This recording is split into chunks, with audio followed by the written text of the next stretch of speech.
জিনিসের দিকে।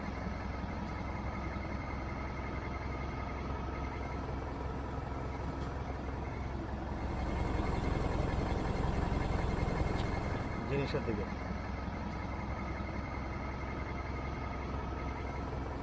যশোর রিজিয়নের দায়িত্বপূর্ণ এলাকা কুষ্টিয়া থেকে সাতক্ষীরা সুন্দরবন পর্যন্ত প্রায় ৬০০ কিলোমিটার বিস্তৃত। এখানে বিজিবির ৭টি ব্যাটালিয়ন চোরাচালান প্রতিরোধ ও সীমান্ত সুরক্ষার কাজ করছে। ২০২৫ সালে এই অঞ্চলে ৩৮০ জন আসামি সহ প্রায় ৩৭৮ কোটি টাকা মূল্যের চোরাচালান মালামাল ও মাদক উদ্ধার করা হয়েছে।